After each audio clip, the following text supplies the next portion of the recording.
New York. What were some New York stories? Let's see. I mean, Barnes and made a mention of it before, but I was at the Union Square Barnes and Noble many years ago.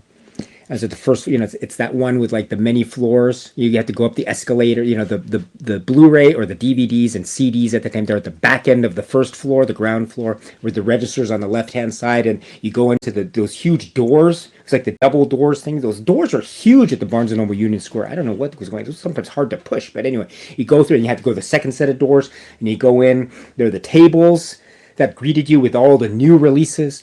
Where I remember, and you had to go up the escalator if you wanted to go to nonfiction. If you wanted to go to magazines, you had to go like the third or fourth or fifth floor. I forget, but anyway, or fiction books, you had to go all the way up there. But the new releases were on the ground floor, and they greeted you immediately on tables and shelves when you went in there. At least that's how what the layout was when I was there. Many years ago. This is probably about nearly 20 years ago now. But I was there, and then I saw I just turned to the right, and I just saw just a random fellow customer at Barnes and Noble, nonchalant. No one was making a fuss or anything, like just random. She was there as a customer. Bjork was there as a customer. I was like, oh my god! I didn't say it out loud, but I was thinking in my head, oh my gosh, that's Bjork.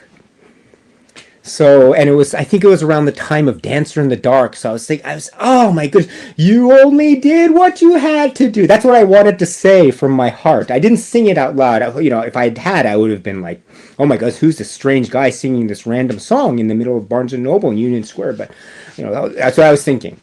So that's that.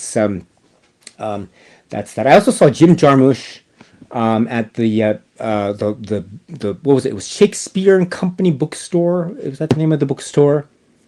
I hope I got that right. In near NYU campus downtown.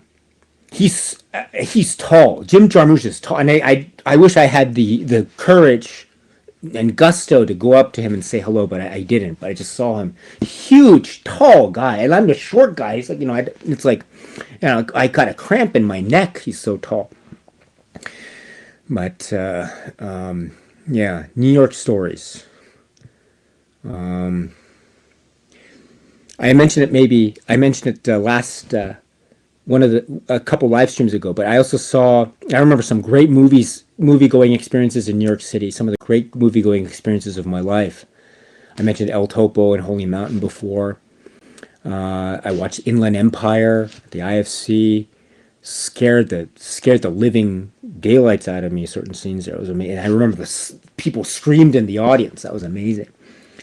Oh, so many movies I saw. Those were the days. I had so much popcorn back then.